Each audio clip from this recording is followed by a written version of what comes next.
Welcome, everyone, to the newest episode of our podcast series, Ready, Set, Rewatch, where we go back and take a look at movies and TV shows we love and a few that we might hate. My name is Skyler, and with me, as always, is my co-host, Daniel. Hey, people, what's up? And today we're continuing watching Star Trek TOS, and boy, oh boy, do we have a good one for you right now. It is basically an episode we already watched, but with that stuff. Yeah, it's an episode we already watched combined with that one episode from Futurama where they made fun of this episode. Did they make fun of this on Futurama? Oh, you don't remember? Yeah, they put I Fry remember... in the little in the chair for like a trial. Did they? I remember they did this on South Park as well. Oh, it's pretty good. That's pretty good. So it's clearly an iconic episode. It must be. It's a classic bit. It must be. Let me just get out ahead of this real fast. I quite like this episode. Yeah, I mean, we as mentioned, this is a two-parter on how they reworked the original unaired pilot, The Cage, which we already talked about. It's the Pike episode, and they were just sitting on this episode. Apparently, they were like, we don't have any more scripts, and for some reason, we can't write anything else. I don't know the exact details as to why. Oh, and there's no better way. There's no better way to save budget than to use the thing you already filmed but didn't show anybody. 100%. I mean, I don't blame them for, like, we already have this episode. It's like made, it's produced, it's edited even. And good. Why don't we just do it? And so they built this this kind of like bookend narrative of something's happening, Spock's doing something, now we have a trial, and we show basically the Cage episode as evidence somehow. And quite frankly, I think, at least so far, one of the best Spock episodes. Oh, 100%. I love Spock. From what we've seen so far, phenomenal. He's a man on a mission. Spoilers. I guess my grade at the end of this is going to be pretty obvious, but would you like me to start with the plot? Yeah, let's dig into it. Alrighty. The Menagerie Part 1 starts on Starbase 11, where a lot of people are on separate green screens edited onto a matte painting, but we're not supposed to know that. Shh, don't worry. It looks a little awkward, but also like kind of charming. And you know what? It's not rock walls. It's not rock walls, and I'll take it. A little set. Yeah, we'll take it.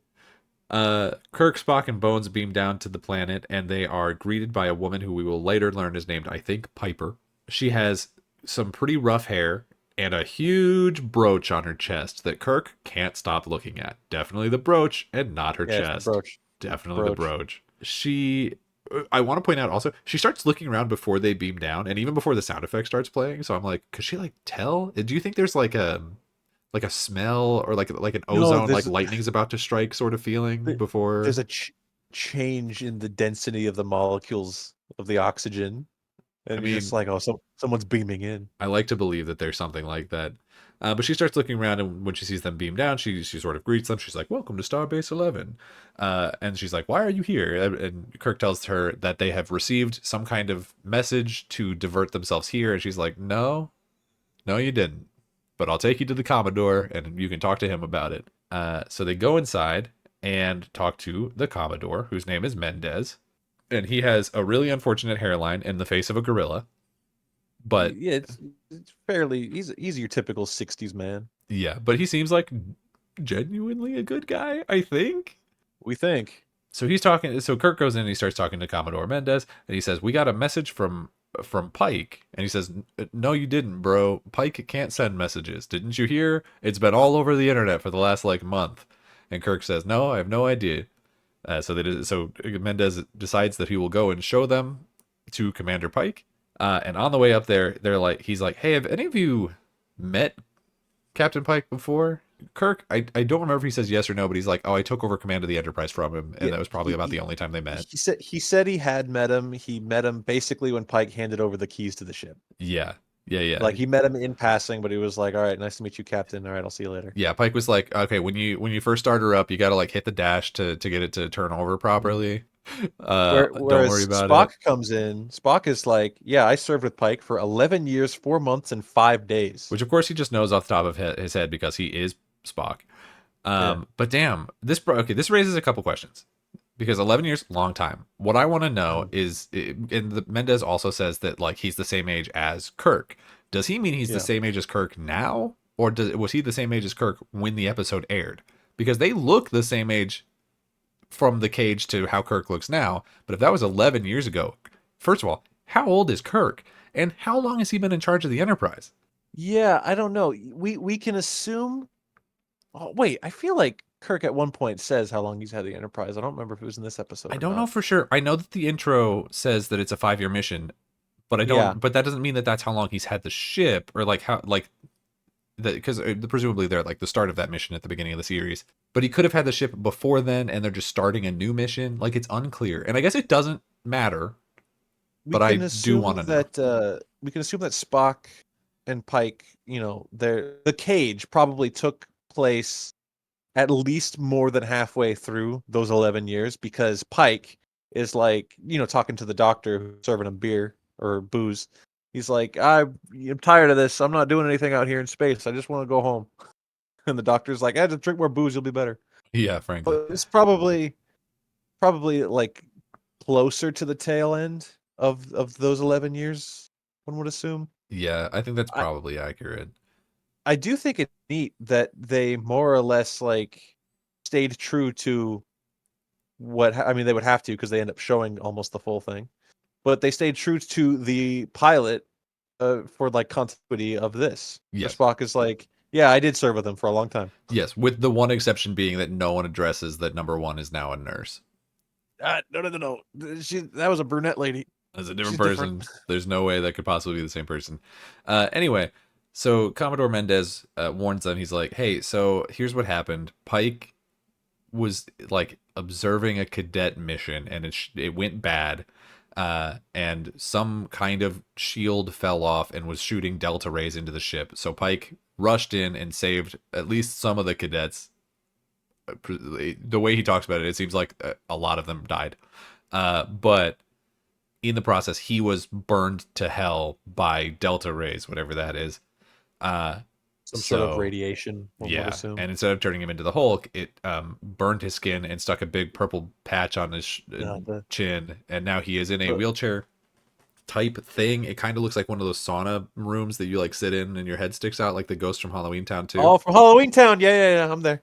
Uh, he can't talk, and he can barely move the wheelchair, so he is only able to communicate through flashing a light on it once for yes and twice for no. You would think that we would have some sort of technology for communication that's better than that, but Yeah, because they also say that it's like doing it by reading his brainwaves, but it's like if you can read the brainwaves, could you not make it just say yes or no at least, if not we can't like have like a words? Stephen Hawking voice of some Yeah, sort. we should be able to Or get, I don't know, he had been well and truly canceled but by it's this time. but it's So very dramatic at this point. Because this is our hero from the first episode, and he is completely unmade. He is completely destroyed, and I yeah. almost wonder. I could not tell, and I did not look it up. Is this even the same actor, or did they mess him up because Ooh, they couldn't get the guy back? You delved right into my trivia trap. Haha, you've activated my trivia card. Do you want the answer now? I do, yeah. It's not the same guy. I kind of assumed. I figured that had to be the case. Because if you were going to get that actor back, there's no reason not to let him act. So, although obviously the scenes from The Cage, which we had already filmed, has Jeffrey Hunter as Captain Christopher Pike, he was unavailable and unaffordable for the framing story. Did he like become more famous between the airing of the pilot and or like the beginning of the show and now? I don't know. He probably just, you want me back on the show that it was supposed to be my show, but now it's not my show. I want more money. And they're like, no. That's fair. That is fair So, actually. so instead they just asked a guy that vaguely looked like him. Like they did specifically try to be like, who kind of looks like this dude? Yeah, that's why I was confused because he has a similar head shape and the eye color is dead on. Mhm. But it's hard to tell because they just like throw so much burn makeup on this guy Yeah. and then obviously It's a cover his real entire body. You just can't really tell. it's a real fake Paul McCartney situation. I don't understand that reference, but I believe you and I love you. There's a conspiracy theory that Paul McCartney died in a car crash, so they held tryouts in Canada for fake Paul McCartney. Oh, no, that was Princess Di. She was the one who died. Uh, she did die. Yeah, You're right. she did her name. Like that line from the Childish Gambino song. I do my name like Princess Anyways, Di. Anyways, Anyway, so he's yeah, well, so very Pike burnt. he got real effed up, but Yeah. at least he got effed up being a hero. They weren't Yes. just like he got hit by an asteroid and died like a total bitch, but then we put him in this chair. Yeah, they didn't. No, they wrote in like he sacrificed himself basically nobly, Mhm. ran in and he at least got some cadets out of there alive, which Hi, is hi, teacher. I know you can't see, but I have my hand up. oh yes, sir. Yeah. Do you think that this is how the Pike show will end? No, they're not gonna get this far. It's probably fair. Or if they do, they'll do some sort of Is thing there a Spock on that where show if they serve yeah, together there for is. 11 years? Okay. There is. I Makes have not sense. watched that show, by the way, and I've gotten conflicting reports. Some Star Trek fans are like, "This is so much fun. It's space exploration and fun, and we're having Uh, fun." And there's other Star Trek fans that are like, "This is stupid, and I will not watch it." I mean, I really like Anson Mount, so when we get to that point, I will be at least somewhat Yeah. excited to watch it. No, I mean, theoretically, unless we're both horrifically maimed or killed by Right. delta By Delta radiation, Rays. then we're gonna watch it. Yeah, of course. Hell yeah. Um, so anyway, so they walk into the room and they see Pike all messed up, and then Pike basically through exclusively through flashing no over and over again is basically like, I don't want to see you guys. I didn't call for you guys to be here. Go away. I don't want to talk to you. So Mendes is like, all right, and he leads them out, but Spock asks if he can stay. And Pike says yes, because they love each other. They've been friends for 11 years, at least. They kiss. They And then they kiss a kiss. lot. And Spock goes up and he talks to him, and he's like, Captain, I have a plan, and it's treacherous, and it's mutinous, and it's crazy, but I'm gonna do it. Sorry, bro. And Pike just like keeps flashing no. He's like, don't do it. Like, No, don't. Like, what do you? no, Don't. No. no. I do No. not consent. Yeah. Um, and that's where we get the intro, and like the intro song and everything. And I have two things I want to point out here. First of all, this is an incredibly compelling intro, I believe, where it's like Yeah. something terrible has happened to this old character who we're not supposed to have known yet, but like me and you do through the way we have watched it, It definitely hits us different because we because know we know Pike. going in who Pike is, but like seeing this on TV at the time, you can only assume that people were like, "Ah, there's just this guy that Spock used to work with, whatever." Yeah, but I Like would I'm not saying they also didn't care, but like we have less the so. background already. Yeah, Yeah.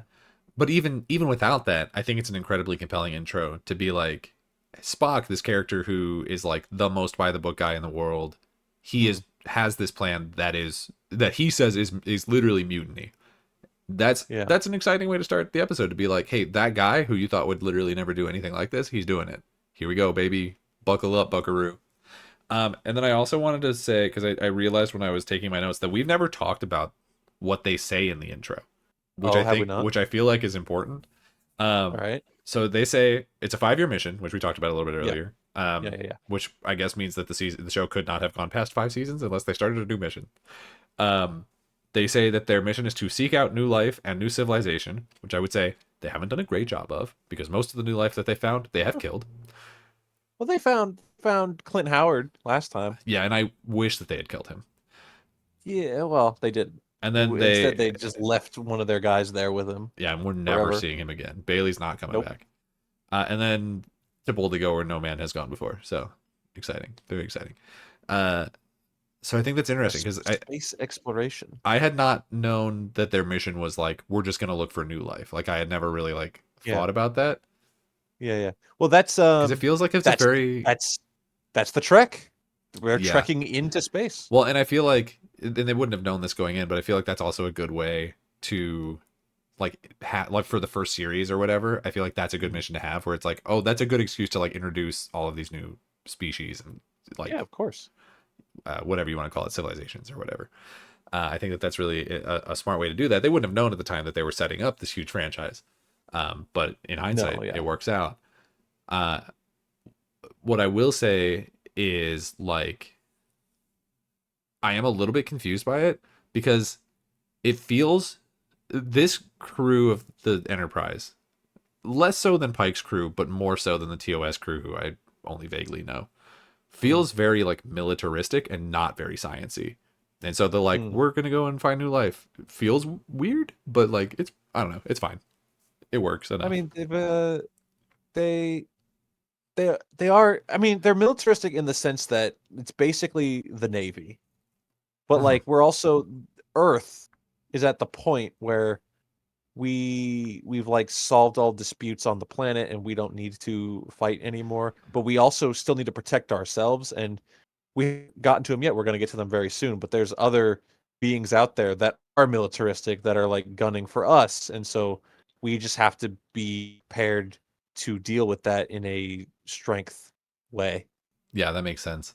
So anyway, back on Starbase 11, Kirk and Commodore Mendez are arguing about the message and how there is no record that it existed. And Mendez calls out Spock, and he's like, Spock is the only person who is claiming to have heard this message. There's no record on your ship of it having received it, and there's no record on the Starbase of us sending one out. What's going on? And this argument goes back and forth for a while until Mendez communicates down to an engineer at somewhere else on the base, uh, who says that he checked every possibility, and Mendez is like, well, check the impossible. And then that engineer stands up and leaves the room as if that means something and that he knows where to check to find the impossible. No, I think he just got fed up with his boss and his bullshit orders, and he just said, "I'm getting a smoko." Well, it's a good thing that he walked out, because as soon as he does, Spock sneaks into the room, and then Vulcan nerve pinches some other engineer who happened to be in the room so that he can Oh start man, hacking into a computer. not just nerve pinches him, but like he at first he just like very awkwardly jabs him away. He's like, get away, you nerd." But then this dude comes, he full on punches Spock in the face, No, that's the other no guy. sells That's the it. guy who comes back later. The first Oh, I he see. nerve pinches a guy immediately, and then later when he's hacking in, the first guy who walked out of the room comes back and he's like, "What are you doing?" and starts trying to fist fight him. Right. And Spock like Okay, I doesn't got fight you. back for a little while, and then eventually just like knocks his ass out. Because I guess Vulcans are also like extra strong. That would be my assumption. I mean, they are very strong, and we get more into that later. I Yeah. know for a fact, Um, but yeah, it's probably also a thing too, where like Vulcans have the ability to suppress their emotions. They have great poker faces, and they know how to not show pain. So even if that punch had hurt, which I don't think it did, like he's an he's not gonna engineer. show it. I mean, come Yeah. on. Uh, Well, engineers gotta be strong. They gotta lift those big wrenches. nah, not that guy. Nah, that guy's a pencil Okay. pusher. Anyway, Okay. back in Mendez's office, that girl from before, Piper, comes in and she introduces herself. This is where we get her name. And then she's also like, "Oh, I know about you. My friend Helen Johansson told me all about you." And Kirk's like, "Oh God, oh no, what did I Oh do no. with Helen Johansson?"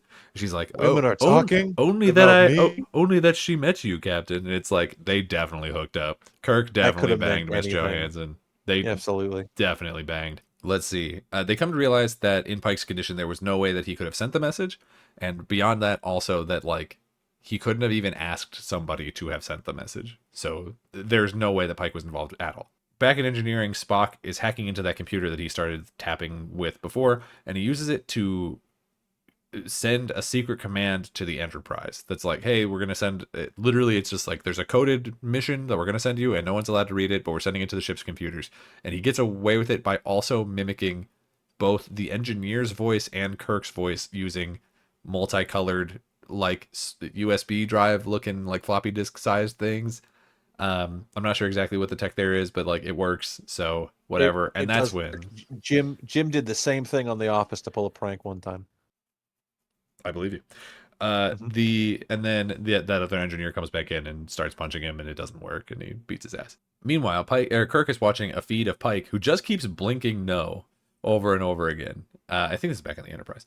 Bones walks in on Kirk and starts asking. Oh no, this is on the planet. Bones walks in Right. and asks Kirk if Spock, or Kirk asks him if he could have lied, and Bones, through the power of racism, stands up for his friend and says, "No, there's no way that a Vulcan could lie. It's literally they're not capable of doing so," which is wild because the tone of it is like, "No, my friend would never lie," but Yeah. the words of it are, "No, Vulcans are not capable of lying because of Right. racism." And so it's a little bit like, "Yeah, wait, huh?" I don't even think that's true. I mean, obviously, Spock is half human, Yeah, so there's that. and Kirk brings that up. But man, surely Vulcans can lie. Whether or not they do, like, I don't think they do. I don't think they care enough about your feelings to lie. Probably true. But Anyway, then Bones gets called away to the ship by what I assume is a lie, but it's never fully said. She gets a call from somebody that's like, "There's an emergency. We need you back." And he makes a joke about like, "Oh, it's probably just a hangnail." But anyway, he ends up getting Yeah. back up to the planet or to the Enterprise, and then Kirk is in Mendez's office again, and Mendez gives him a file about a planet that no one is allowed to go to called Talos 4, which is the one from the cage. No, And he not says, only are they not allowed to go there, as we learn, "Yeah, anyone who goes there is subject to the death penalty. yes, it's a very steep punishment." That's insane. I It's like Punk also Hazard. I also think that's crazy because I feel like if the Telosians, like the Telosians we know are like super strong at illusion or whatever, Mhm. if they didn't want to be found, they could just make it so that no one could see the planet. Yeah, and they live underground. Yeah. Uh, Kirk looks back at the screen and Pike has gone missing. And then he immediately gets a call from somebody from the base, and it's like the Enterprise left. It is gone. Mm. They straight up left your ass here. Uh, But Spock can't lie. but Spock can't lie. It's not possible. He's a Vulcan. They can't lie. Up on the Enterprise, Spock has taken control of the ship. He like assumes control. He says that Kirk gave him control, whatever, that they're going on a secret mission. He's like, Ahura, don't answer the phone under any circumstances. You're not allowed. And he tells the navigator or helmsman, whatever, don't touch the controls. The ship is going to fly itself. So he is in complete control of seemingly everything on the ship. It really makes you question what Sulu does on this ship. He's If the not even ship can on the fly bridge. itself. He's not even in this episode. Bones walks in and he starts questioning Spock. And so Spock shows him Pike, and then because Pike has been beamed up to the Enterprise, and then he plays him a fake recording of Kirk's voice being like, "Don't ask any questions and do everything that Spock says," which is such a red flag. But whatever. Mm-hmm. Bones is just like, Mm-hmm. "Okay, guess I won't ask any questions." We'll probably ask a few questions. He doesn't for a while, at least. Back on the helm, the navigator picks up that a shuttlecraft is following them from Starbase 11.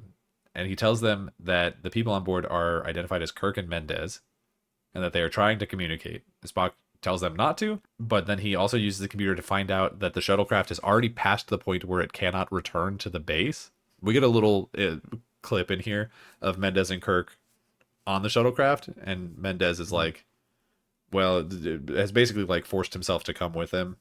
And it's like kind of a neat scene between the two of them both being like really for this mission. So it's an interesting scene, but they're basically just like, oh, we've got, what is it? It's like we got 2 hours of oxygen left and not enough gas to get home or something.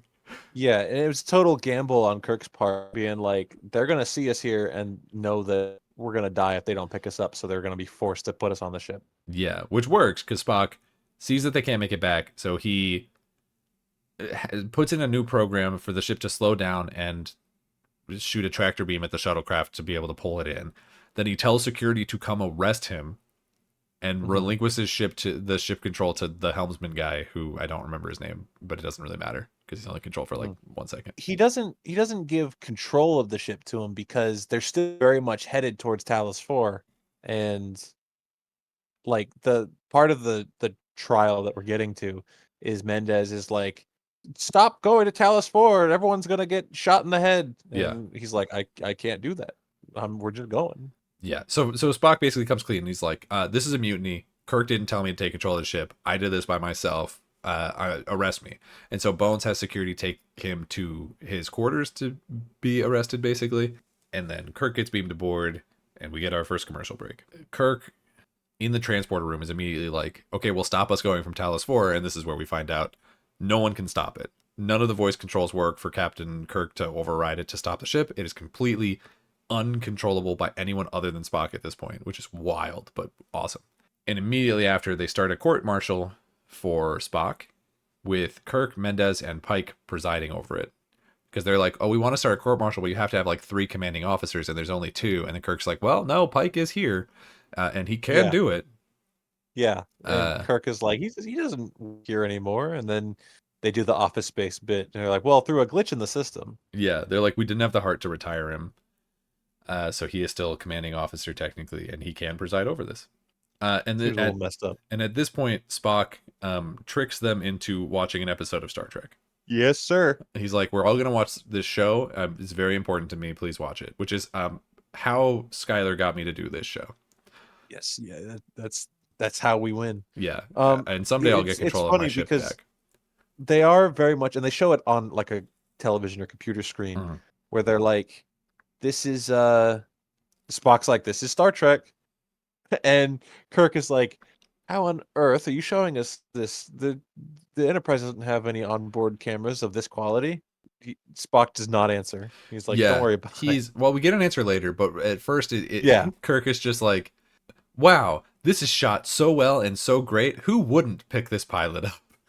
and they edited it as well. This is amazing. Yeah, yeah.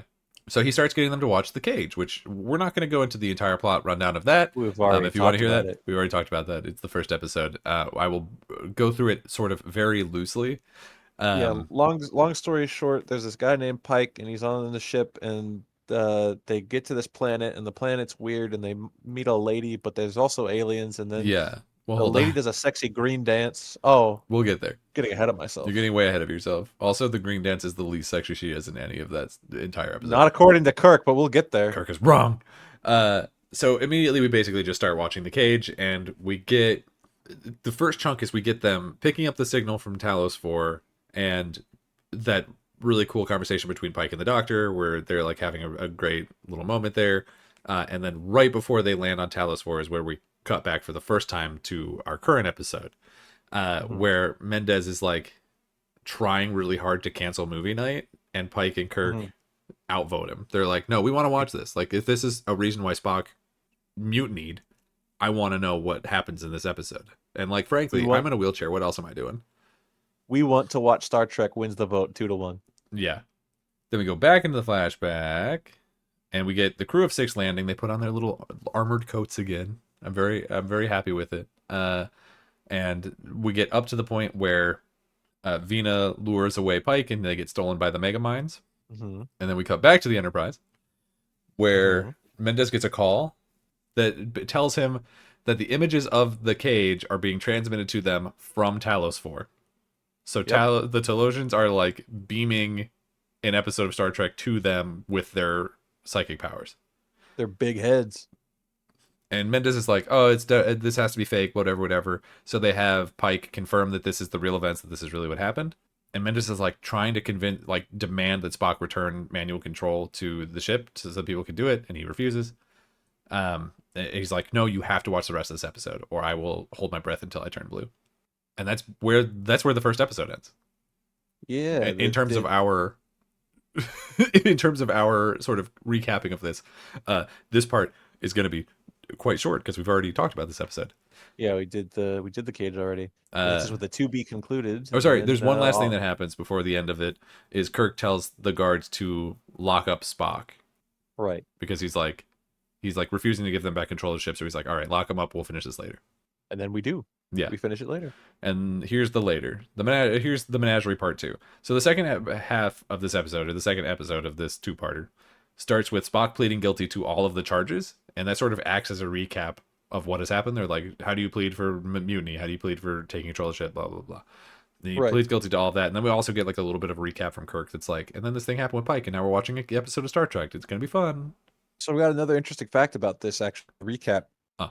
This is the only time in TOS, at the very least, that a recap from a two-part. I don't know if there's any other actual two-parters in TOS, but it's the only time that a recap is given through a captain's log entry.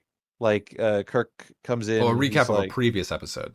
"Yeah, yeah, yeah." Okay. Yeah, He's because like, pretty much he's like, every Captain's Log acts as like, this is what happened "Yeah," before the commercial break. but like of what happened last week, you know. Yeah. So it's like comes in and says, "Captain's log, yada yada yada." We're watching the cage on movie night. Every other time that they have to do a recap in Star Trek, it says any Star Trek series here, so I guess yeah, it would be Next Gen or Deep Space Nine or Voyager or whatever. All the other times it just says your typical TV previously on, but this time he hits us with a captain's log, which is kind of fun. I feel like they should have kept that going, but I don't know. It's whatever. Mendez wants to call off the trial, but Spock says, "Nah, dude, you got to watch it. It's a good show, I promise." And Hmm. then we hold on them watching it for like frankly a weirdly long time. It's like a full 30 seconds of them motionless to the point where like it might have been a freeze frame. It's like a little awkward. But in this section of the flashback, we get Pike waking up in a cage and meeting the Telosians, them making fun of him for being primitive, and then I noticed for the first time, don't think we talked about this when we watched The Cage, that the Telosians' ears are fake. Like they're like the makeup Yeah. is covering their ears, and they have stuck fake ears on the side of them, which Yeah. sounds awful. I feel like I don't know if we mentioned that last time, but it's part of I don't think we did. the big head that they put on him. Yeah.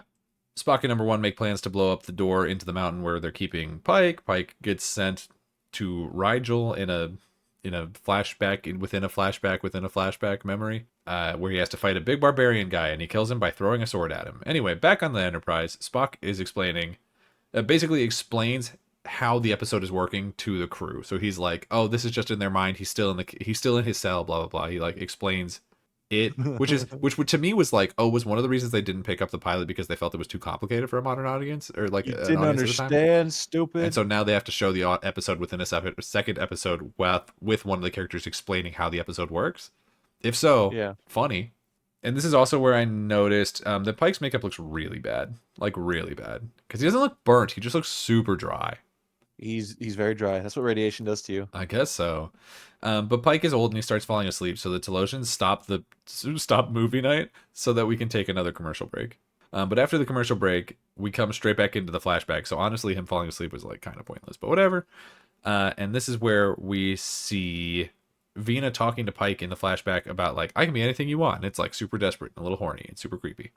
And then he is like, okay, well, if you can give me anything I want, tell me the weakness of the Telosians, but she won't do it. So number one and then while this is happening, number one is like shooting a huge cannon at the mountain, but it doesn't seemingly work. Vina tells Pike the Telosian backstory and like how they basically destroyed their planet and then became super lazy because they figured out how to like relive memories, and so they just do that forever. And then like, oh, we're in a zoo and they like to make us do memories so they can watch our memories, and like that's the whole point of the menagerie. And then at that point, Vina is punished and removed, and we cut back to the Enterprise for like literally 1 second for Mendez to be like, they were keeping you as breeding stock, and and Pike goes, yes. Yeah, it's so we keep cutting back. Every time that something horny happens, Mendez has a comment.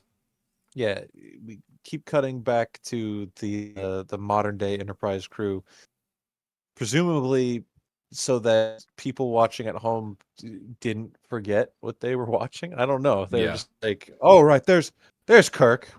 I'm safe. We're okay. Let's see. Back in the flashback, the Telosians want Pike to eat, and he threatens to starve himself. So they send him to hell for a second. At least they like put his memories in that he's in hell.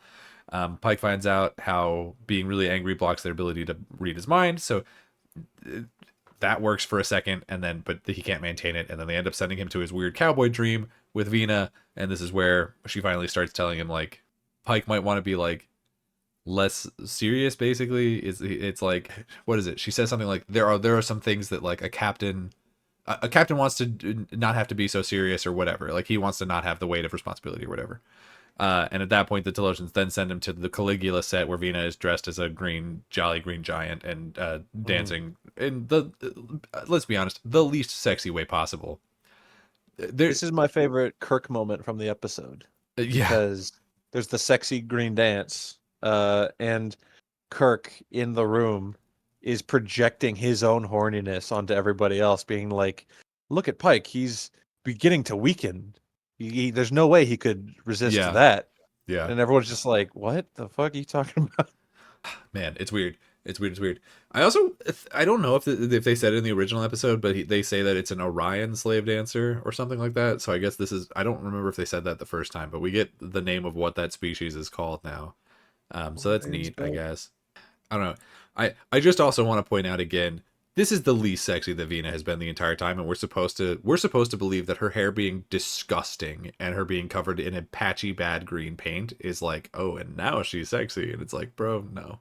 You're not a fan of green. Not when it like You didn't like She-Hulk, did you? I like She-Hulk well enough, but like this just looks like it was finger painted on real gross. It's like it doesn't look good. It just looks dirty. Do you think because in the first J.J. Abrams Star Trek '09, Uh, there's that part where Kirk is in he's smooching on the almost naked green lady. Remember? Do you remember that? Vaguely, He's gonna have time with the green lady, and I'm like, is that a reference to Kirk saying he was horny in this? maybe so. There's no way Pike could resist a green lady. At this point in the Cage flashback, the crew tries to beam down to Pike, and they make a reference where they're like, "Does anyone want to back out? Because we don't know if this is going to work, and you might just get transported directly into a rock and die." But it doesn't really matter because the only people who are allowed to beam down are number one and a young yeoman who her original scene in this I think got edited out because I don't remember her like trying to give him all the paperwork or whatever in this version of it. So I think this is a slightly differently edited version of the Cage. I don't remember the part later where the Telosians are being a little forward with their sexistness. Yeah, Like you can either be with the strong number one lady or this little mousy girl. Who do you want? yeah. Well, that's right now. Is that's what Yeah. that's happening.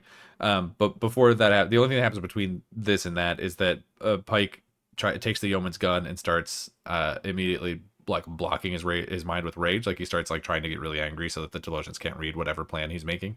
And he like throws the guns on the ground after I think he tries to shoot one first, but I don't know. The Telosians come up and they say the creepy stuff about like, well, you wouldn't sleep with our girl. Will you sleep with these girls? Because we really need you to sleep with somebody because we're trying to make a slave race. And Pike threatens them, so he gets punished. And then that night, the Telosian tries to sneak in and steal the gun, but Pike tricks him and grabs him, and then blows a hole in the glass. He threatens him again with the gun. He's like, "I know that you're just making an illusion so that this gun doesn't work, but I'm still gonna shoot you with it. So you better let me out of here." So he shoots a hole in the glass, and they get out. And then the Telosians stop the show again, back in our real episode, and all three captains then are like, "Spock, you're super guilty." I don't really know what the point of this bit was. They just come back for all three of them to vote that Spock is guilty, even though he's already Yeah, pleading guilty to everything. it's just a last minute adding of tension before the episode ends kind of thing where like Spock is saying he's guilty. He's saying, lock me up, do whatever you want. I did what I did. And then we learn motivations of Mendez here that well in a minute that questions why say the guilty part now. Or I ever, guess really. I guess Kirk, had that pressure of leadership where it's like, well, he is guilty. I have no clue why Pike voted guilty. Fuck you, dude. Like Yeah. we're doing this for you, It's man. frankly rude, but also it doesn't. He is guilty, strictly speaking. Like he did do all the crimes. So I guess it is like, and he's even I saying get it. So like, sure. it's like Pike. You only work here because they were too embarrassed to fire you. Like you this is messed up, man. Yeah, it's pretty bad. Anyway, back on in the flashback, the Pike, the yeoman number one, Vina, and the seemingly the leader Telosian, he's the one with the necklace, go up onto the surface, and Pike is like, "I'll stay if you let my crew go. If you let everyone else go, I'll stay with Vina and I'll be your slave or whatever." And the number one's like, "Hell no!" And she sets her phaser to be a bomb. And Which is a thing that happens a it's a thing lot that in happens a this lot. show. Turns out, the other Telosians show up and they're like, "Hey, we read all the files on the ship, and bro, you're gonna want to check this out." And then they go, "Whoa, whoa, whoa, whoa, whoa," and they send the information over to the main Telosian, and he's like, "You guys hate being slaves? Why didn't you say that, bro? Like, I would have let you go forever ago. Like, we can't have slaves who don't want to be slaves." Yeah. Which is wild. But then the two crew women get beamed back up, and they show Pike Venus' true, gross Hunchback of Notre Dame form. Uh, and then she gets to have. Actually, I don't know if they show it in this version. Does she get her fake Ah, Pike sex doll in this, or do they they don't wait that until they, they later? they don't.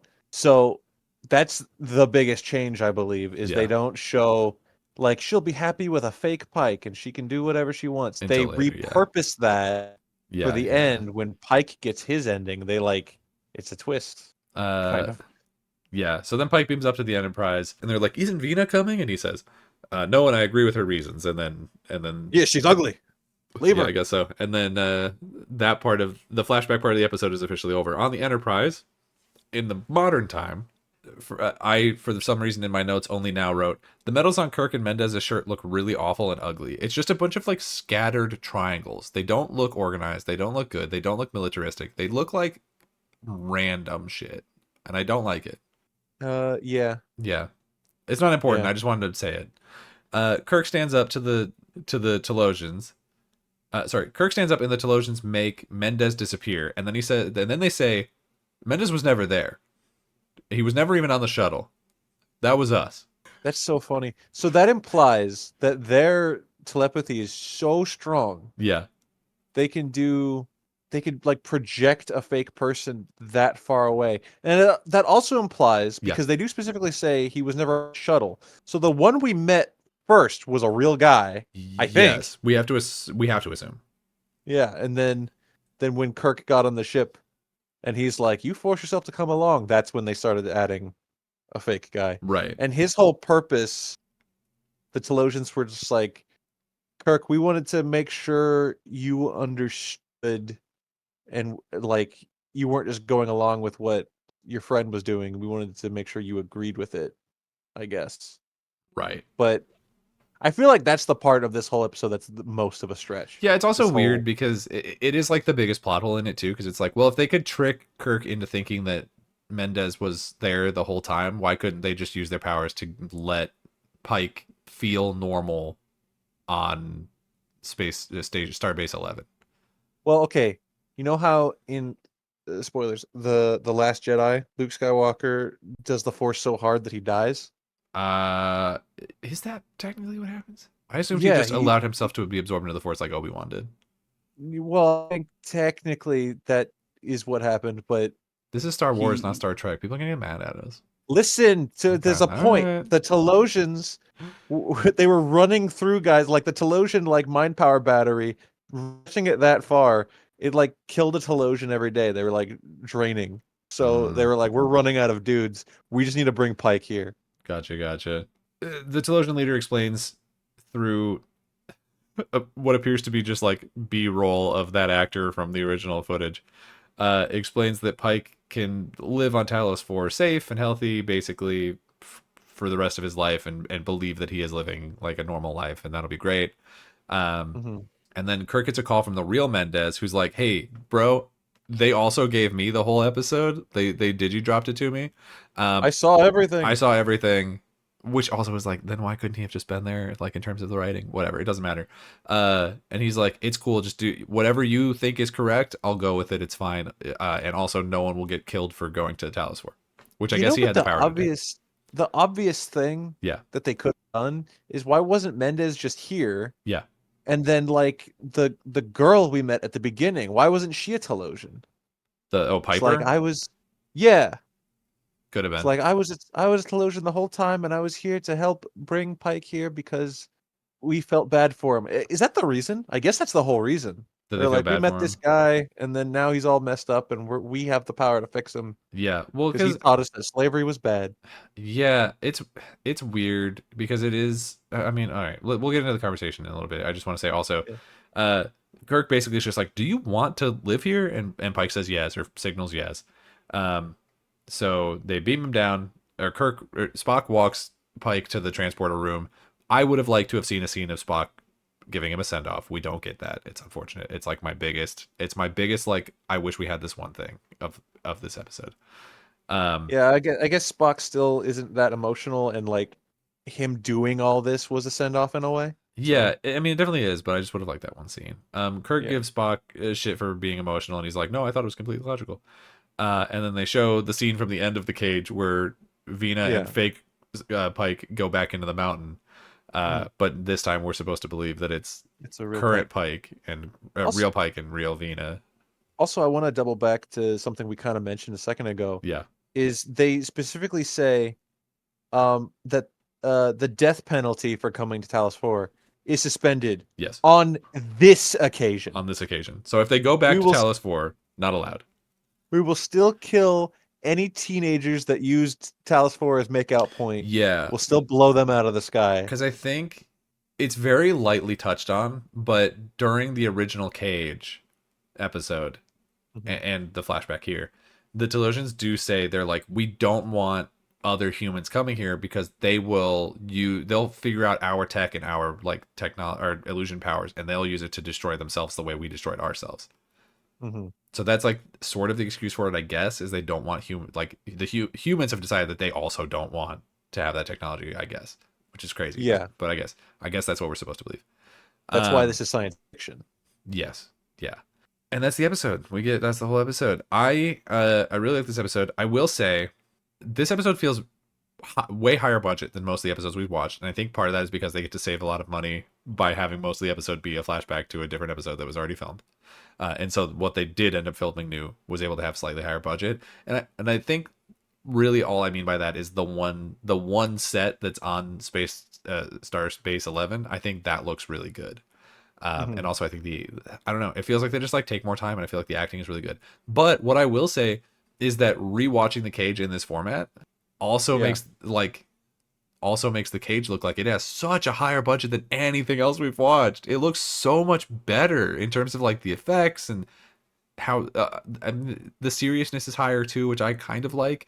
But it's just like the Cage looks head and shoulders above most of the episodes that we watched at this point. I think it's because they went all out, it being the pilot, and technically it worked in a way because the network was like, we don't want this, but we want something like it. But like them spending all the money is the reason why it caught the eye, and people were like, okay, I guess we have. Did we talk about how that was the studio who said that, but more specifically, it was Lucille Ball who said that? Lucille Ball, she's the one that was like, Lucille Ball saved chance, Star right? Trek. Yeah. Yeah, Because she looked at the original thing and she was like, there's women on the bridge. I love that. I don't think we did talk about that, actually. I don't remember, but I don't think we did. I'm pretty sure we didn't. So we should mention here. I think that's awesome. That means that this show on two different occasions was directly influenced by major figures. The second one being a much more major figure. Do you know about this? This will probably be, maybe I'm spoiling a trivia thing for a later episode. At some point in the series, or her as actress, whose name I forget right now, Nichols. Nichols, yeah. Nichelle Nichols. Nichols. She was going to quit the show. Do you know about this? I don't think I know about this. No. Okay. This is a great story then, and I get to share it with you. I saw this on Drunk History because my sister sent me a clip. Nichelle Nichols was going to quit the show, I think, at the end of season 1. And Gene Roddenberry was like, take the weekend and don't, he didn't want her to quit. He felt that it was important that she was on the show. And he was like, okay, she handed in her resignation, and he was like, take the weekend, and then if you still feel the same way on Monday, then I'll let you quit. Everything will be fine. No hard feelings. But she was like, she's a Broadway trained actress. She wanted to sing. So she had a job offer to go and do Broadway, and she wanted to go and do that. That weekend, she goes to an NAACP event, and at that event, one of the event runners is like, hey, a fan wants to talk to you. And she's like, oh, it's some nerd, whatever, I'll go meet this guy. Yeah. The guy is Martin Luther King. Oh, the fan is Martin Luther King. And he talks to her and he says, your show is the only show that I let my kids stay up late to watch. Oh, that's fun. We in the King household are huge fans of Star Trek because it shows a black woman in a position of authority and in a position of power. She has a job that is not a servant or a cleaner. It shows black people being what they should be, which is equal, or at least a lot closer to equal. Yeah. And she's like, well, I'm sorry, but like, I'm quitting the show. And he says, you can't. Like, this is so important. This is the only show where this is true. Like, we need you to stay on the show. This is important. And she goes, well, shit, all right. And she goes, and on Monday she goes back to Gene's office, and she's like, I'd like to stay on the show. Thank you for having me. And according to her, in her own words, in an interview that I watched, he opened the drawer and he had already ripped up her resignation letter. I mean, that's an easy gamble. Yeah. Because like if she's like, no, I'm still quitting, he was like, oh, I need you to write another one. Well, I don't even think you technically need the resignation thing. But yeah. That is an amazing story. I actually hadn't heard that. I'll send you the video of like an interview where she was talking about it, because it's a really great one. Not to take away from that incredibly wholesome, incredibly impactful moment in television Yes. history, Talk about but Venus green what? butt or whatever you're No, gonna I say. was gonna say, what are the odds that wasn't? What are the odds that wasn't Martin Luther King? What are the odds it was a Telosian? It was a Telosian. It was a fake. And Gene Roddenberry tricked her into Yeah. to continuing to go. Oh my god. Um.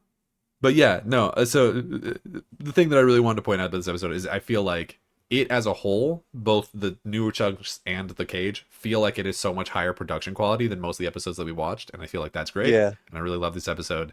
To just cut to the chase and get to the grade, I think this is going to be an engage for me. I think this is great. I think this is a great yeah, this is episode. definitely an engage. There's parts of it that I'm a little iffy on, like particularly like the Telosian projecting the guy all the way out It's there, weird, yeah. and then him being like oh, I was just testing you, haha, and then and then there's the whole thing of like having seen the cage and then just like, oh, this is just the cage again. Yeah. But it still really works as an episode. I think everything in the modern with Kirk and Pike in the little chair and everything, I think that's really iconic. Super iconic. I mean, we talked about at the beginning how it's been made fun of in Yeah. multiple different cartoons. Yeah. And then it's also something that I really like. I don't think it's intended, and if it is, they were really ahead of their game here. But like Pike being taken back to Talos 4, and then his ending, basically character's entire ending, is him being given like the quote that they say in the cage is like she has the girl, what's her name? She Vina. has her illusions of beauty. She was given the illusion of beauty so that she could be happy. And then essentially Pike is given that same illusion of beauty and being able to walk again.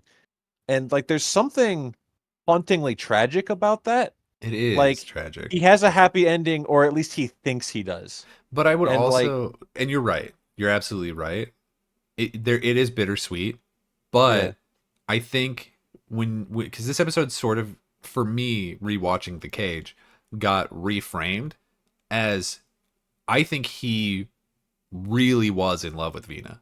And so I think him possibly. going back and getting this, even though they're both fucked up and they're both scarred and life has really destroyed both of them, it feels like this sort of romantic reunion where it's like, is it real? No, but it's real enough for us, and it is Yeah, our so happy it's ending. And it kind of feels, to a much lesser degree, similar to Cap at the end of Endgame going to be with Peggy Carter. sure. I So think it's it's a sort of a two similar people thing. scarred by tragedy that have been reunited and can live this fantasy together, kind Yeah, of. it's sad and it's not real, but it's enough, you know. Yeah, yeah, yeah. So I could definitely see especially that in because he there. says at the end of The Cage, he says like, and I agree with her reasons. So like, and now he has the Yeah. same Okay. reasons. Yeah. There you go. There you go. And also in the framing device, I really like Spock's trial. Like you were It's saying great. earlier, It's so good. Spock is great in this whole This is my favorite ordeal. Spock episode so far. And then the part at the end where Kirk is like, Spock, you could have just friggin' told me. Like I Yeah, break the straight rules up. too. He's like, Spock, breaking the rules is my thing. I'm gonna Yeah, need yeah, you to yeah. stay in your lane. So yeah, I give this one an engage as well. I've got a couple other small, well, not necessarily small, but I got more fun facts Go here. for it. So the original pilot was directed by a guy named Robert Butler, Mm. and then the framework part of these episodes was directed by a guy named Mark Daniels. And since the part one consists mostly of the framework, Mark Daniels get directing credit, and then for part two, they gave the directing credit to Robert Butler again. Nice. So that's kind of neat the way they split that up. And then lastly, here, according to apparently James Doohan said this at one. James Doohan, who plays Scotty, Oh. he said Gene Roddenberry originally wanted to sell the failed pilot as a theatrical film, Oh.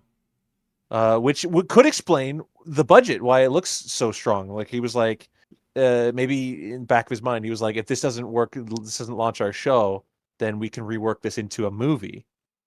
But then it ended up becoming this. Apparently, the extra material that it would have needed to be added to reach feature length was like too much. Like either it cost too much or too much time, planned effort. That makes sense. So instead, that's why they ultimately panned out to have it become this. That's really cool. That's really cool. This episode really just like reinforced to me the feeling that I got from The Cage, which is like I would have also very much liked to have seen this crew's adventures, but like with these original actors.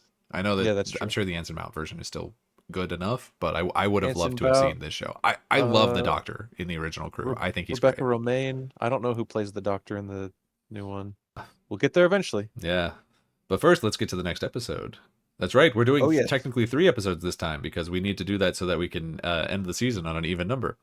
And also Menagerie's one big episode. It counts. Yeah. Although we did spend an hour on it, so like we are going to go a little a little long on this one. So sorry. Oops. Next one is The Conscience of the King. The Conscience of the King. It starts on a planet that I don't. It's called Signia Minor.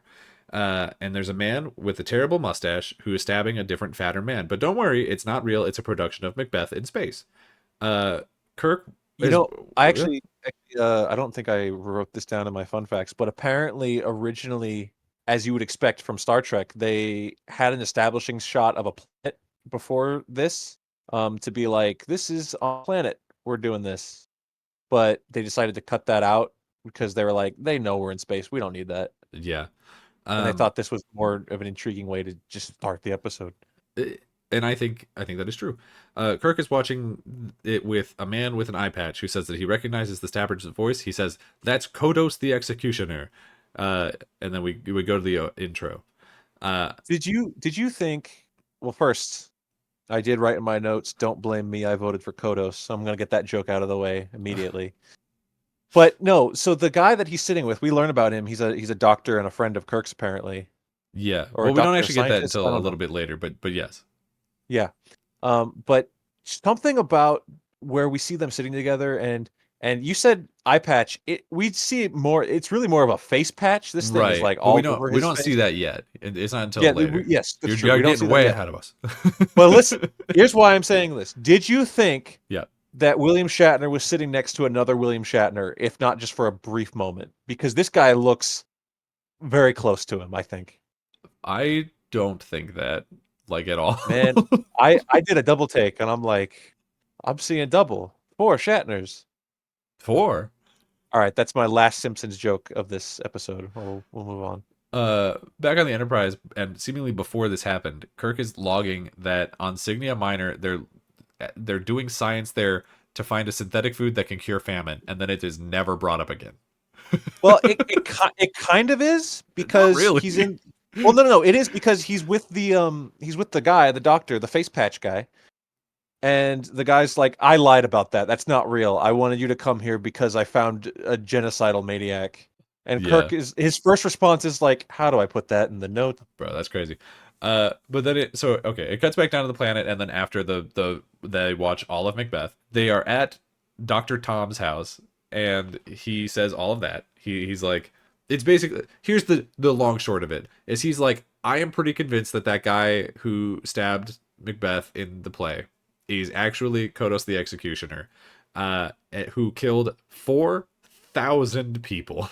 4,000 is an insane number. And then Kirk and the man's wife, or Tom's wife, are like, nah, man, you're just being obsessive. Kodos is super dead. And he's like, they didn't get a positive ID. His body was burnt super hard. Like, that's so we sus. don't know for sure. And this is where Dr. Tom turns and reveals that it's not an eye patch. It's like his entire side of his face. He's doing sort of a family opera thing, which is, I guess, relevant to the play. It was hidden from us on purpose. You're correct. Yeah. And he begs Kirk to help, and we also get the reveal that apparently Dr. Tom and Kirk are 2 of only like 9 people who had seen Kodos and lived, which is frankly kind of crazy, because we later find out that there were 4,000 other people that lived on the state place where he did the executing. So I don't know. Anyway, I will say at the beginning, when we're kind of getting the gist of what's happening here, it was coming at me in such a way where I was like, I felt like I was just dropped in the middle of a story here, and I'm like, I need I need background. I need information. And then the next scene does give you that. I'm like, okay, all right, Okay, now I'm good. good. Now I have all the information I need. Yeah, exactly. And Dr. Tom is like, okay, I invited all of the actors to my house for dinner. So I'm gonna figure out what's for real. Uh, and I think Kirk like leaves at first, but then he ends up coming back. And I'm not entirely sure. I don't remember why it was that he left and then immediately came back, but whatever. So that he could have an exposition scene with the ship's He computer telling us about Kodos killing 4,000 people. That's right. He goes up to the Enterprise briefly, and he starts researching the actor Anton Caridian, who is the actor who Dr. Tom believes is Yeah. Kodos, the executioner, and he finds out that Kodos died 20 years ago, and that there are no records of Caridian from longer than 20 years ago. Hmm. At which point Spock also comes in, and like sees Kirk investigating this, but doesn't. I don't think actually like sees any of the information transpire, but he knows that something's going on. And then Kirk is like, "All right, I'm going back to the planet. See ya." So Kirk goes to the dinner party, and the dinner party feels very, very 50s, like super 50s. And he sees Tom's wife, and Tom is like, "Hey, Tom's not here. I don't know where he is, and I got to take these drinks out to the veranda. So you, hey, can you find Tom? I guess I don't know. He's not here." Right. At which point Kirk is like, "Yeah, for sure. But first, I'm gonna flirt with Anton Caridian's 19-year-old daughter." He legitimately sees her and he goes like, target spotted. She is, He's like, he head straight for her. and so much of this plot revolves around the fact that this actor did not exist until 20 years ago, and they specifically say that the daughter is 19 years old. They say that specifically. So the fact that the character is being played by like what is clearly like a 30-year-old actress doesn't matter. We know as like a major plot point that this character is 19, and he is not. Listen. He's not merely flirting with her. He is like going deep. Like he is about to make out with this girl. Although I don't think they ever actually kiss, but he's like in it. Listen. We are on episode 12, and this is his second statutory. How many times? 19 is not statutory. It's pretty close. It's close enough. It's icky. I'm it's calling not, it. I think it's space listen, statutory. Listen. Spacetory. I'm not trying to make excuses. I'm just saying. Let me hear your excuse real fast, though. And how many times we say this is the 60s, it could have been so much worse. And in fact, we've seen it be worse before. So I would argue that it gets worse, but we'll get to that. So what makes it not better? That's not I'm gonna say better. But like they're on this little like beach walk date, right? Right. And the entire time I'm like, Kirk's being taken for a ride here. This girl is doing something. She's up to something. She's also wearing the stupidest head covering I've ever seen in my life. It looks like she took a mosquito net and just cut a face hole in it. It was to make her look not 19. It didn't work. They are seconds from kissing, by the way, out on this walk, and then Kirk is like, "Is that my friend dead? Is that Dr. Tom Layton dead over there?" The man who just told me that he thinks he found a genocidal murderer? No, he's way. Dead on the beach. That's crazy. Anyway, back at the 50s house party, Tom's wife covers him with a blanket, and then she cries a bunch, and it's like actually pretty sad. This shot, by the way, she cries on Kirk's shoulder for like a second. Yeah. And then it's supposed to be that she's like walking off like to go cry somewhere else out of the scene. The way that Kirk moves, it's almost kind of like he's dodging a hug, and he just kind of brushes her off, and she stumbles off camera. Yeah. Kirk then, very suspicious at this point, and for good reason, he then calls the guy who's supposed to pick up the actors, and he says, "I need you to do me a favor. Don't pick up the actors. I want to take care of them. I'll drive them to their next place." You know, I want to point out something here. Yeah. We're, again, like you said, what is this, 12? Episode 12? Episode 14, technically. We had 1 2-parter. Oh, and an episode 0. So yeah, 12 episodes in, basically. Kirk, like on 3 or 4 different occasions, has either known or like had a great respect for some sort of prolific or important doctor/scientist, and they always wind up either dead or evil, or both. Yeah, don't know Kirk from childhood, basically, or like don't be a person who Kirk is a fan of, I guess. No, yeah. Don't earn Kirk's respect. It will be bad for you. The daughter, by the way, the 19-year-old is named Lenora or something like that. Back on the Enterprise, she beams up and asks Kirk to take her and the troop to the next stop. So he, I guess, was just like he was sort of like social engineering the situation, and didn't offer it himself and waited for her to come up. She's also wearing, I want to point out, like a fur shawl thing that doesn't cover her shoulders, and then sparkly like nude tone tights, and it is a very unattractive style. I think it's really ugly. She's really going for it, though. It's the confidence that carries it, I guess. And then to go for it even more, she's like, and I'll give you a free show if you drive us to our next event or whatever. Yeah, I bet. Yeah. He brings her onto the bridge, Yeah. and Spock gives this look of like, hey, Captain, she's 19. I guess we're letting whores on the ship now. Yeah. Like, what's going on? And then so he agrees to do it, and then she leaves the bridge, and on the way out, she like mean mugs Yeoman Rand on the way out. There's like Yeoman Rand like comes in on the elevator as Lenora is leaving, and they have this like stare down that's like, oh, so you're the new model, huh? Rand was pissed. She was pissed, and then she quit the show for good reasons. Let's see, Spock. Yeah, Spock tells Kirk, hey, the destination we're going to for these actors is 8 light years off course. And Kirk is like, hey, I know. Shut up. And we go to a commercial break. You need to explain it to somebody, Kirk. Everyone thinks that you're just out here chasing tail for no reason. Yeah, it's not great. After the commercial break, Kirk has the computer list everyone who can identify Kodos. And there are 9 people, and one of them is Riley from The Naked Time, who was singing badly and locking himself in the engineering department. Yeah. Kirk, you want a fun fact about why Riley's in this episode? He was free. It's actually sillier than that. Oh, okay. In the original draft, they wrote a character, for this exact part whose parents had been killed by Kodos. Now, the actor that played Riley showed up for an audition, like, I want to be on Star Trek again. And then they hired him, and then they were like, wait, weren't you already on this? And he was like, yes. And so they just made it the same character. You know what? That's kind of lame, but I like the continuity of them at least be like having this character show up again. Yeah.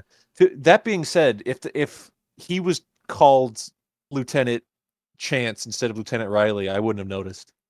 Like, I probably wouldn't have even registered it was the same guy. Yeah, I think I would have, just by proximity of like having watched the episodes relatively close to each other. I can tell you exactly how it would shake out. You'd be like, isn't this the guy from The Naked Time? And I'd be like, I don't know. Yeah, fair enough. So Kirk has him sent to engineering, presumably for safekeeping. It doesn't work, but we'll get to that. But again, he doesn't tell Spock why. And so Spock is like, well, we just promoted him to the bridge or something. Like, why are you demoting him? Like, he's going to take this as an insult. Like, he's a good guy. He's a good employee. We like him. And he's like, shut up, Spock, and do what I said. Hey, Spock, how about the time that he, like, locked himself on the bridge and took over the ship? You remember that? No, that was 10 episodes ago or something. In the med bay, Bones and Spock are drinking the brandy from the enemy within. That's, it's just become a sequel episode now. Yeah. And they're talking about how Kirk is acting weird, which happened in the enemy within.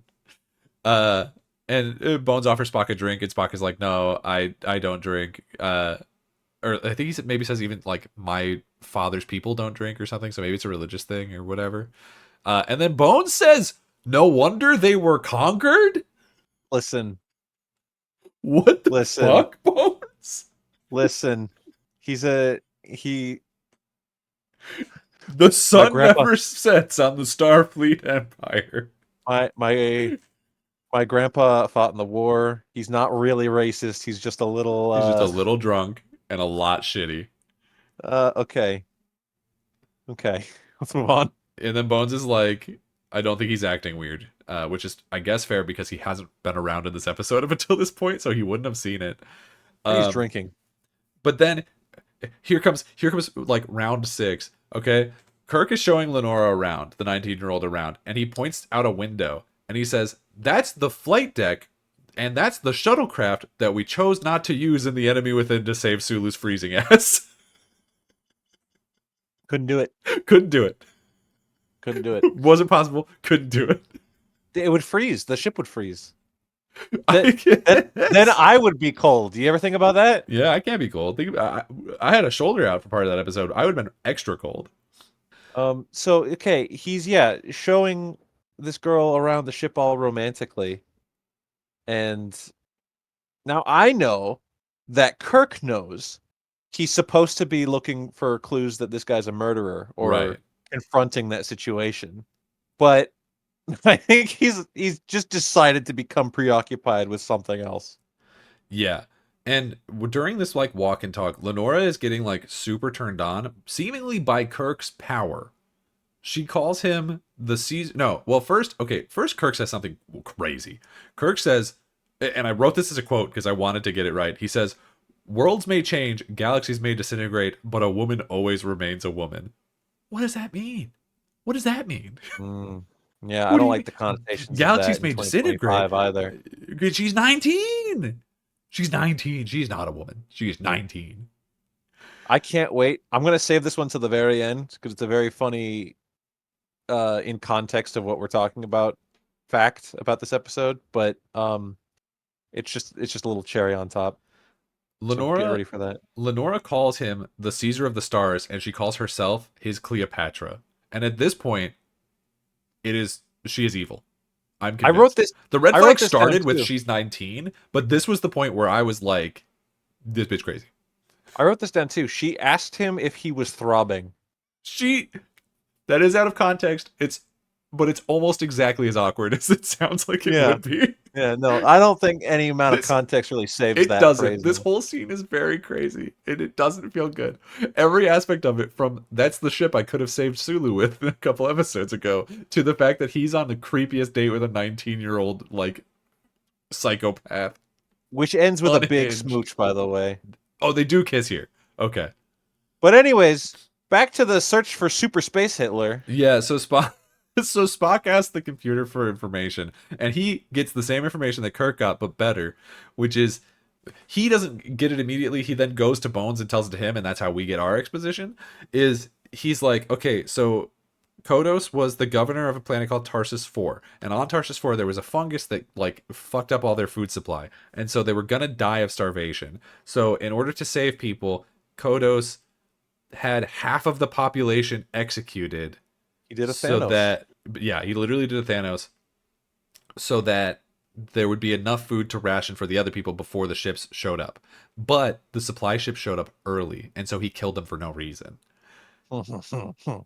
The and then on top of that, he was also like, there's only 9 people who survived. Who survived and could recognize Kodos' face. Which again, and I want to point out, this is crazy. He's the governor of a planet where half the people got murdered, and only 9 people know his face. Shadow government. Yeah, I guess the reason that they have to do that is so that they can then have the line of like, and the only 2 who are still alive are Kirk and Riley, and every other time that one of the witnesses died, the actor troupe was nearby. Mm-hmm. So it's now as obvious as possible that like the actor troupe, in some way, probably Kodos, is murdering these people, is murdering the witnesses. Probably Kodos. Probably Kodos. Definitely Probably Kodos. not somebody else. Is Kodos the name of the alien from Simpsons? Is that why you were saying Simpsons jokes earlier? Yeah. There's Kang and Kodos. Oh, well, you don't want to vote for Kang. He was a sex offender. Yeah. They're both bad, it turns out. Anyway, Riley. So after we get this exposition dump, we cut to Riley down in engineering, super depressed, and he calls up to the rec room from Charlie X. I think was the last time we saw it. There's a lot of references where Uhura is playing her harp thing and singing again, like in Charlie X. That's right. And he's like, "Can you play me a song? I'm super sad." And so she plays him a song. And while this is happening, someone poisons his milk, and then Riley. I wrote in my notes, someone put bleach in his milk. Someone put bleach in his milk, and he drinks the milk, and he gets poisoned. And then you know what? Another reference. There's the little multicolored food cubes. For what episode was that from? Someone was like, "Kirk, eat the food cubes." It was definitely. I mean, it's been in a couple. The one that I remember it from immediately is from the Salt Vampire one, because that was the one where Rand carries it past the hand puppet, the plant hand puppet. Right. But it's been in a couple, I'm sure. Anyway, we cut to the med bay afterwards, where Riley is not dead. He's not doing great, but he's not dead. He's okay. So he could potentially show up in a 3rd episode if they forget and recast him again. He's just got a little tummy ache, like when my dog ate a Pop-Tart. Yes, which is not halal. Bones says that he was poisoned by lube. It's like a lubricant for starships. And he's like, well, it's a milky substance. Someone could have accidentally done it. And Spock is like, bro, what are you talking? I just told you about the series of murders. This is not a coincidence, homie. It was bleach. Can't trick me. It was bleach lube. It was lubed up bleach. I typoed something here, and I don't know what it was supposed to be. What does it say? Oh, okay. I wrote Spock, Nones, and Kirk. It's Bones. Spock, Bones, and Kirk meet in Kirk's office. Where I just want to point out, doesn't matter at all. There's some like weird Mayan idol behind him. And me being survivor coded, I was like, you should check that for immunity idols. Because there's definitely an advantage in that bitch. I don't know what that means. Someday I will force you to watch a single episode of Survivor. You could probably get me down for a season. I'm not opposed to that. I'll pick a very good one then. But not 48 seasons or however many they've done. 48 is airing right now. You don't need to watch all of them. There's a bunch that are. Was I right? Was it actually 48? Yeah, 48 is the currently airing season. Look at me go. Yeah, I'm on top of it. Spock calls Kirk out on keeping it a secret, and Kirk's like, he just gets like really mad, and he's like, "It's my secret to keep." Basically, he's like throwing a fit about it. And I just want to like, I understand him being upset about it. There's a couple of questions that get raised for me in this moment. Number one, Kirk and Riley both were on the place, so they know him.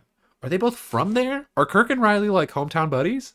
No, I was under the assumption maybe Riley was from there. No, Riley has to be, because Riley says that his parents were killed by Kodos. Yeah, Riley's definitely from there. I had the impression that like for at least some amount of time, Kirk was like stationed there. It could be, but how old is Kirk? Because it was 20 years ago.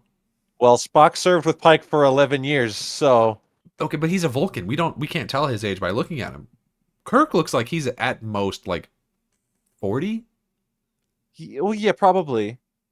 We could reverse engineer this by looking up how old Shatner was at the time, but let's say to be a Starfleet but a 30-year-old captain, woman is playing a 19-year-old in this episode. Hey. Let's say to be a Starfleet captain of your own starship, you have to be old enough to run for president. So what is 35? That? 35. Let's say that he got this ship when he was 35. Let's say he's 40 now, which means that help. I don't know. I lost track of the math. I forgot where we were going. I forgot what the point was. I forgot where we started. I just think he looks too young currently to have been old enough 20 years ago to have been like in any kind of militaristic position. That's the nicest thing anyone's ever said about William Shatner. That's probably true. Anyway, Spock leaves or Bones leaves, and then Kirk and Spock overhear a phaser overloading in his quarters, like in the cage. There's so many callbacks in this episode. So much of it. They're like, "This is it. We're playing the hits." It was unclear in the cage how big the explosion would be, but Kirk says if that overloads, it'll blow up multiple levels of the ship, which is crazy. Real quick before we get to how he deals with that, I want to double back to the scene right before where we were like, Spock and Bones are like, "Tell us the secret," and he's like, "No, dude. If there were two people on the entire ship that you could tell this to, it would be these two. I don't know why you're withholding it from your number one and your number two. The two people you can trust most on this ship are Spock and a slightly inebriated Bones, because he was drinking and it's like 10 minutes ago. That's true. That's true. But no, back to the phaser overloading. Kirk is looking around for it for a very long time, and it gets really loud, and then he finds it in one of the emergency lights. It's like flashing red, and when it flashes red, he can see it, which honestly, pretty lucky and a good place to hide it. So good job, murderer. But he does find it and throws it into like a trash chute that I have to assume, based on the fact that the ship ends up not exploding, just leads straight to space. No, I wrote down Kirk just threw a bomb in the trash to make it another Dex problem. It went down to Scotty. Like last episode, we talked about how it was 9,000 degrees in engineering and he was burning up. Now he's just got a big ass hole in it. Scotty's Christ! Just down there. Oh no! Oh Jesus Christ! The earth-shattering kaboom, and Scotty walks up to the bridge, and like he's got black soot all over his face. His robes or his uniform's all charred. Yeah, and he's got a duck on the bill back on the back of his head. Yes. No. God damn it. Shit. Where was I? Okay, he puts the thing out into space or whatever, or into Scotty's bathtub or something, and the ship is saved and everyone survives. And then he goes to Anton Caridian slash Kodos's room where he's reading a book. Kodos is reading a book, and Kirk is like, "Hey man, are you fucking evil, bro? Are you a Nazi? Are you a Nazi? Is that your elf?" Is that elf yours? Um, and Kirk, that's a reference for nobody. Kirk, It's a reference for somebody. They just no, have to find it's it. a reference for nobody. Kirk forces Kodos to then read a passage that I guess was from like some kind of speech or something about why he did the murders, so that he can test the voice pattern against the to see if it was his, I guess. And he's like, it'll definitely work. Spoilers, it matches, but like not completely. So then they're still not convinced, but whatever. They argue about Kodos and whether Kodos did the right thing. And Caridian is like really overacting the scene a little bit, but he seems. This is where I think the character of Kodos slash Anton Caridian becomes a very interesting character. Mm-hmm. I think this scene is handled really well. I don't sympathize with him because he is a murderer. However, I think it's a really interesting moral conundrum of like, he made a hard choice thinking that it was going to go one way. He did genuinely what he thought was going to be right, which is what good villains do.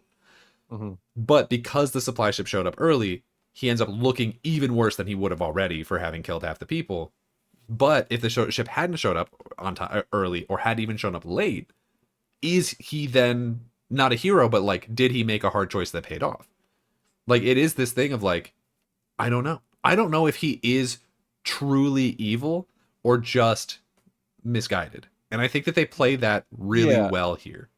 Definitely. And that's like a part of him being like a Shakespearean actor, right? He deals with these intense emotions. Yes. Through his performance. And yeah, I think, reading between the lines, going back to when he made that decision, when you make that decision or a decision like it that costs so many lives, I think you go in knowing like no matter what happens, I'm gonna be perceived as the bad guy here. Yes.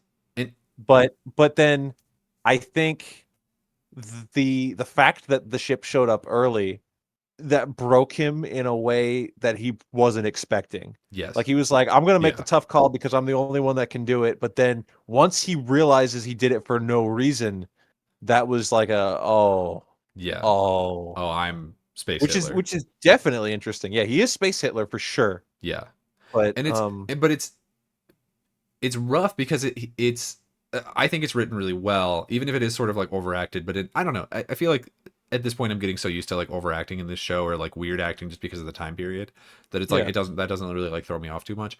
But I think one of the things that I really appreciate about this scene in this moment is that like he's not trying to justify it. Like he knows that what he did was wrong. But he's like, I made a hard choice. And I thought at the time that it was the right choice. I didn't do it because I was evil. I didn't do it because like I wanted to kill people. Like he made a really hard choice and now he has to live with it and he regrets it, but he still like knew that he was the person who had to make these decisions. And so he is sort of conflicted of it, of like, obviously it was the wrong choice in hindsight, but if I hadn't done it and things had gone a different way, I would have potentially been like, he says a hero, which I think is a little bit of a stretch, but like, I don't know. I think it's handled really well. I really like the scene is basically what I'm saying. I think it's really good. Yeah. But Lenora comes in then, the 19-year-old, just to remind everyone every time she enters the scene that she's 19. Yeah, it's probably for the best. Lenora says, she kind of goes off the tracks here. And she's like, who are you to say what harm has been done? And Kirk is like, who do I have to be? Which I think is, again, a very good line. Of like, he killed 4,000 people. What do you mean? Like, what do you mean? There is no version of that that's good. And she comes in on her, whether or not, we talked about like the inner emotions of his response to it, and she's handling it very how he's badly. trying to deal with it, and she comes in on an absolute high horse, and it's just like, oh well, no, lock these people up. Yeah, absolutely. In Medbay, Riley overhears Bones like doing some kind of log and saying the Caridian is suspected of being Kodos, and he runs off. And then there's a commercial break, and as soon as we get back from it, it's like Riley has a gun. Riley stole a gun, and he's gonna kill Kodos, and we all need to stop him because like Riley's got a gun. Kodos probably Kodos does have on a the gun. run. Kodos on the run.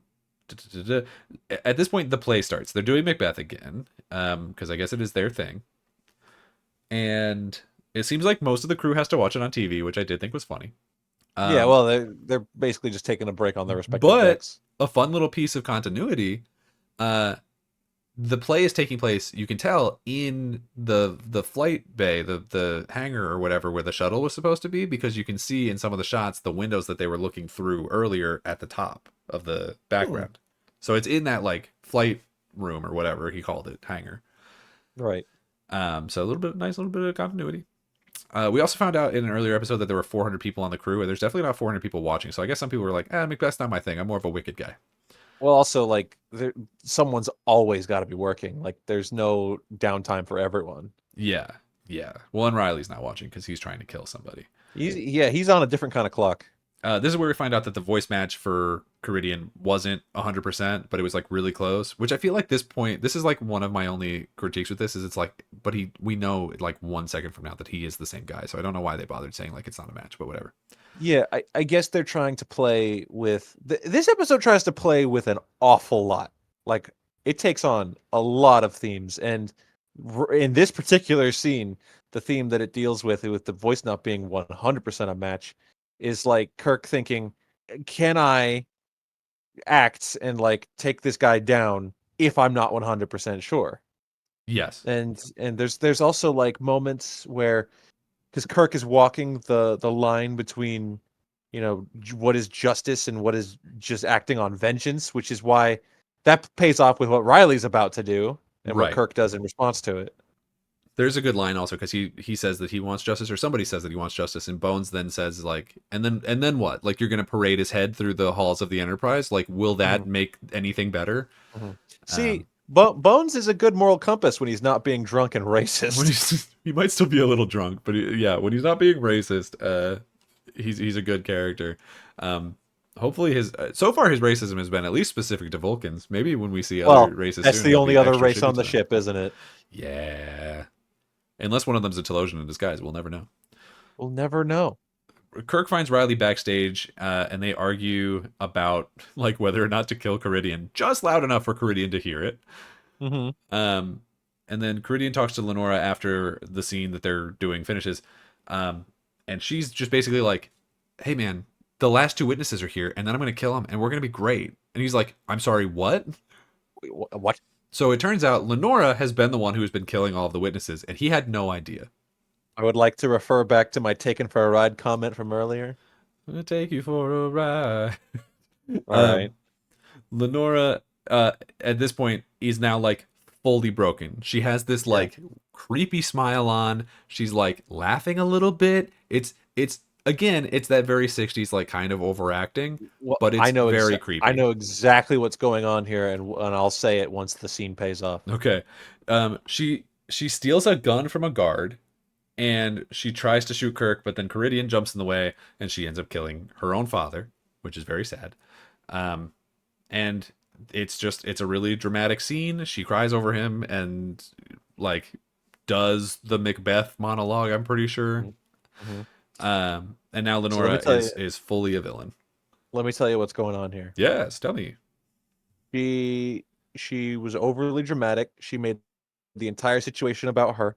She killed her own father and started monologuing. Typical theater kid behavior. Typical theater. Every theater kid does this. Yeah. Listen, if you're out there, you're listening, you're a theater kid, that you know it's true. Yeah. This is you. Yeah. Unless this is pre the time in your own timeline where you shoot your dad, in which case there's still hope. Pick up an oboe or something. And maybe let your dad listen to this episode, give him a head start. Yeah. Let him start. It's going to happen. Let him start running. All theater kids. It's going to happen. The end of the episode is that Bones gives Kirk a quick report that Lenora is at an institute, like a mental institute, and she's getting the best help, but that she also thinks that her dad is still alive, which is like real creepy and sad.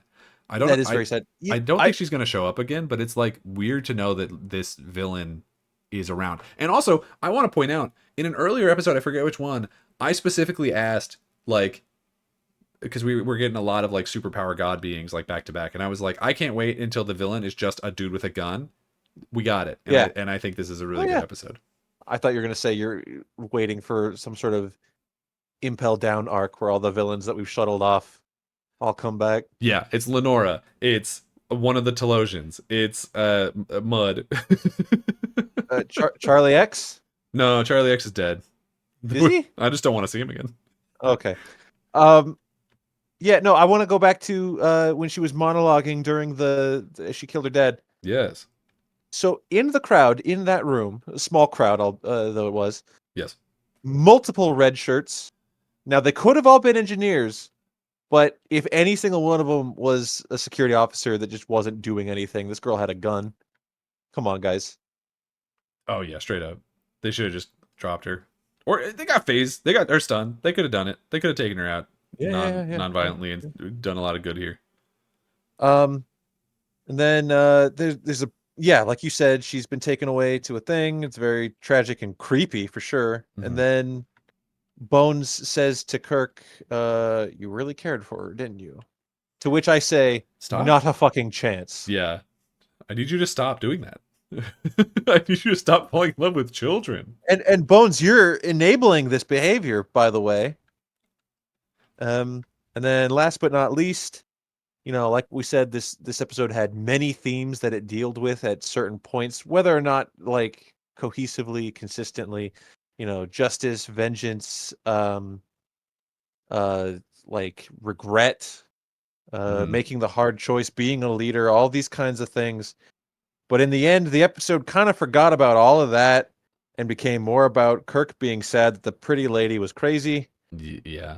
And I think that's a little bit lame. It's a little bit lame. Yeah. I think there's... you're right. I think that's absolutely true.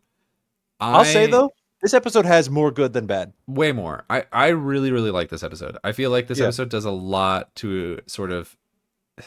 I think it does a lot of good for multiple of the characters. I like getting a little bit of the backstory for Kirk. I do wish my one big takeaway from this is that I know that Riley's not like an important character. He doesn't show up a lot.